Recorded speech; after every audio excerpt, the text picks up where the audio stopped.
Державний департамент Сполучених Штатів Америки наказав виїхати з посольства США в Україні родинам державних службовців. Про це йдеться у повідомленні на сторінці посольства у Фейсбук. Причиною для їх від'їзду названо загрозу воєнних дій з боку Росії, що зберігається. Дипломатам дали дозвіл на добровільний, санкціонований від'їзд, залишаючи це на їхній розсуд. Неосновні співробітники посольства можуть вилетіти з України у США державним коштом. Санкціонований від'їзд передбачає, що дипломати можуть виїхати з України, якщо вони хочуть. Їхній від'їзд не обов'язковий. Також Держдепартамент Сполучених Штатів рекомендує усім своїм громадянам, які перебувають в Україні, виїхати, використовуючи доступні види транспорту. Статус розпорядження про від'їзд з посольства США буде переглянуто не пізніше, ніж за 30 днів. Слідом за США Велика Британія евакуює своїх дипломатів з України. Близько половини дипломатів залишать Україну через наростаючу загрозу російського вторгнення. Відповідне рішення оприлюднено на сторінці дипломатичного відомства у Твіттер.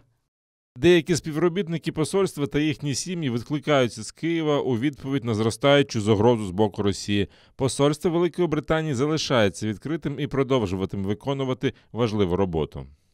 У Міністерстві закордонних справ України вважають передчасним рішення Державного департаменту про від'їзд членів родин співробітників американської амбасади у Києві, а також надання частині співробітників можливості поїхати на добровільній основі. Українські дипломати назвали такий крок американської сторони проявом надмірної перестороги. Поважаючи право іноземних держав на забезпечення безпеки своїх дипломатичних місій, вважаємо такий крок передчасним і проявом надмірної перестороги. Фактично, кардинальних змін в безпековій ситуації впродовж останнього часу не відбулося.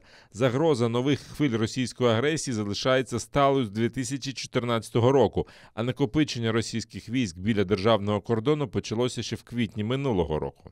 Верховний представник ЄС із зовнішньої та безпекової політики Жозеп Борель заявив, що зараз не бачить підстав вивозити родини своїх дипломатів з України через загрозу збройного наступу на країну, як це зробили вже США та Велика Британія. Він закликав не драматизувати ситуацію, поки перемовини з Росією тривають.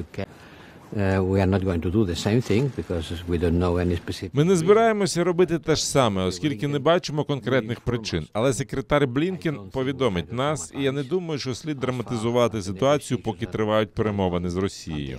Я не думаю, що ми маємо піти з України. Можливо, у секретаря Блінкена є більше інформації, якою він поділиться з нами.